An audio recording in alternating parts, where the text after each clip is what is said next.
اور یہ educational system جو لارڈ مکالے کا دیا ہوا ہے، لارڈ مکالے کا، اسی انداز سے تقریباً چل رہا ہے۔ ہم نے اپنے نظام تعلیم کو برباد کر دیا ہوا ہے۔ یہ دوہرا نظام تعلیم ہے جس کی وجہ سے ملک و ملت کی ضروریات پوری نہیں ہو رہی ہیں۔ ایک طبقہ آسمان پہ ہے اور ایک کو زمین پہ بٹھایا ہوا ہے، اور درمیان میں بہت بڑا گیپ ہے، اور ملت اور قوم کی جو ضروریات ہیں ملک کی، وہ اسی تفریق کے ساتھ چل رہی ہیں۔ انگریزی زبان کو لازمی قرار دیا گیا ہے، جسے انگریزی نہیں آتی وہ اسلامیات کی بھی اعلیٰ تعلیم حاصل نہیں کر سکتا۔ ایسے ہی گریجویشن تک تو اس کو پڑھنا ہوگی نا، اگر وہ نہیں کر سکتا تو ظاہر وہ سائڈ پر ہو جائے۔ تو زبان ایک ذریعہ ہے، اس کو سیکھیں، ٹھیک ہے، جس کو ضرورت ہے، جتنی ضرورت ہے وہ سیکھیں۔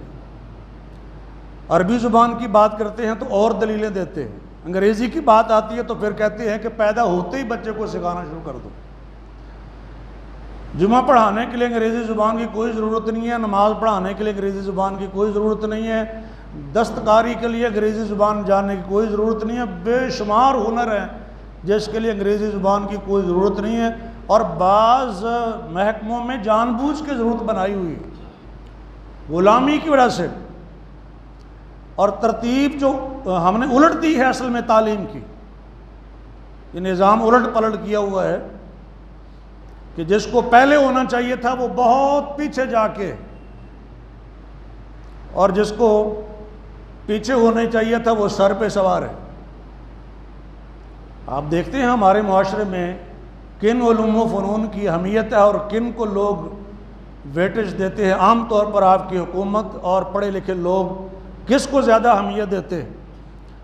تو یہ اصل میں نظام تعلیم اور نظام تربیت کو ہم نے جو برباد کیا ہوا ہے، یہ اسی کا شاخسانہ ہے۔ یہ بہت بڑی تفریق ہے۔ تو اصل جو ترتیب تھی وہ سب سے پہلے مذہب اور اخلاق کی تعلیم، جس کا جو بھی مذہب ہے پہلے اس کو اس کے مذہب کی اور اخلاق کی تعلیم دی جائے۔ تو سب سے پہلے مذہب اور اخلاق کی تعلیم ہے، اور اس کے بعد پھر معاشرتی اور عمرانی علوم ہیں، جس میں طب ہے، جس میں قانون ہے، سیاست ہے، معاشرت کے دیگر علوم ہیں۔ اور آپ اگر غور کریں تو پوری دنیا میں انہی علوم کے ماہرین اور جاننے والے دنیا پر حکومت کر رہے ہیں، ملکوں پر بھی اور دنیا پر بھی تقریباً۔ تیسرے نمبر پر آ کے پھر یہ انسان کو پیٹ لگا ہوا ہے مادی علوم ہیں، جن میں سائنس مشہور معنی میں، سائنس کا معنی حالانکہ علم ہوتا ہے، لیکن عام طور پر لوگ ٹیکنالوجی وغیرہ کو مراد لیتے ہیں سائنس کا لفظ جب بولتے ہیں۔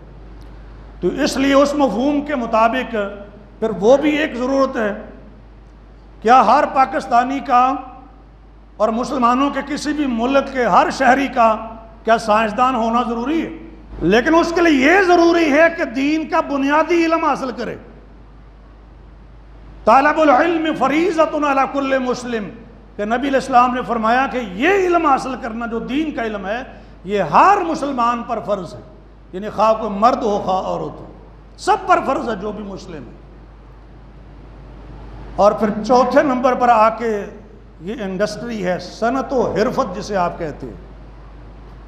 دنیا میں تقریباً یہی ترتیب پہلے بھی رائج رہی ہے، اور قریب قریب اسلام بھی اسی کے مطابق ہمیں تعلیم دیتا ہے۔ لیکن وہ جو سب سے آخر میں تھا اب وہ پہلے ہے، جو سیکنڈ لاسٹ تھا وہ بھی سر پہ سوار ہے۔ ہم یہ نہیں کہتے کہ یہ علوم حاصل نہ کریں، اس طرح مسلمان پیش قدمی نہ کریں، ان کے اندر سائنسدان نہ ہوں، انڈسٹری کے ماہرین نہ ہوں، صنعت کار نہ ہوں، ہم یہ نہیں کہہ رہے، ہونا چاہیے، ضرورت ہے، لیکن جس چیز کا جتنا ویٹیج ہے اس کو اتنا ہی دینا چاہیے نا۔ اور جب نہیں دیں گے تو کیسے کیسے لوگ اسمبلی میں پہنچتے ہیں، کیسے کیسے آپ کے سینیٹر ہیں، آپ خود جانتے ہیں۔ اور میں سمجھتا ہوں کہ ان سب کے لیے جو بھی ممبر قومی یا صوبائی اسمبلی بنے یا سینٹ میں جائے، اس کے لیے کم از کم 1 سال کا کورس ہونا چاہیے جو مدرسے میں پڑھے اور اسے مولوی پڑھائے، تاکہ اسے کوئی نہ کوئی غیرت آئے، اسے اسلام کی جو محبت ہے اس کے دل میں پیدا ہو، جو وطن کی محبت ہے، ملک کے ساتھ جو وفاداری کا جذبہ ہے وہ پیدا ہو۔ روٹی پانی ہوا ضروریات زندگی زندہ رہنے کے لیے صنعت و حرفت کی بھی اس کی ضرورت ہے، لیکن یہ ضرورت ہے، مقصد نہیں، زندگی کا مشن نہیں ہے، پہلی اور آخری ترجیح نہیں ہے، یہ ضرورت کی حد تک ہے۔ اس لیے مقصد اور ضرورت میں جب کلیش ہوتا ہے تو مقصد کو ترجیح ہوتی ہے۔ عبادت فرض ہے ہمارے اوپر، جمعہ جس پر فرض ہو اس موقع پر اگر بزنس کرے تو وہ بزنس حرام ہے، حالانکہ وہ بزنس انسان کی ضرورت ہے اور اسلام اس کی اجازت دیتا ہے، لیکن جب عبادت اس پر فرض ہوگی اس موقع پر کرے گا تو حرام ہو جائے گا۔ تو یہ ترجیح ہے نا، یہ مقصد اور ضرورت کا فرق ہے جس کو عام طور پر ہم ملحوظ خاطر نہیں رکھتے۔ زبان کوئی بھی بری نہیں ہے بحیثیت زبان کے، یہ ساری زبانیں اللہ کی عطا کردہ ہیں۔ زبان کو بحیثیت زبان کے سیکھیں، یہ کسی کے پڑھے لکھے ہونے کی اور ان پڑھ ہونے کی یا کسی کے بڑا اور چھوٹا ہونے کی علامت نہیں ہے کہ جس کو یہ زبان آتی ہوگی وہ بابو جی بڑے ہیں اور باقی کمتر ہیں۔ ایسے ایسے نالائق ہیں اور ایسے ایسے جاہل لوگ امریکہ میں، برطانیہ میں آپ کو ملیں گے، یو ایس اے میں، یو کے میں ملیں گے، جو بالکل ان پڑھ ہیں لیکن انگریزی ہمارے بابوؤں سے اچھی بولتے ہیں، ہمارے بابوؤں سے اچھی انگریزی بولتے ہیں، فر بولتے ہیں، بغیر سوچے سمجھے بولتے ہیں اور زبردست تسلسل کے ساتھ بولتے ہیں۔ اگر یہی دلیل ہو پڑھے لکھے ہونے کی تو وہ ان پڑھ پھر ہم سے زیادہ پڑھے لکھے ہوئے نا۔ تو یہ معیارات بدل گئے اور ایک طبقے کو اوپر رکھنے کے لیے یہ رکاوٹ بنائی گئی ہے ان لوگوں کے لیے جو ذہین فتین تو ہیں لیکن وہ اس طرف چونکہ نہیں آئے ہیں اس لیے وہ پیچھے رہ جائیں گے۔ مجبوراً ان کو بھی پھر اس طرف آنا پڑ رہا ہے کہ ہم پیچھے نہیں رہنا چاہتے ہیں، دنیا کا مقابلہ کریں گے۔ وہ ظاہر ہے اضطراراً ہے، یہ مجبوراً ہے، لیکن جب غلامی میں زندگی گزاری ہو اور ایک عرصہ گزارا ہو اور سوار کر رکھی ہے سائنس، بہت بڑا سائنسدان تھا نا آئنسٹائن، دنیا کا شاید نمبر 1 سائنسدان تھا، لیکن ہٹلر کی بات نہ ماننے کی وجہ سے اس کو امریکہ میں پناہ لینا پڑی۔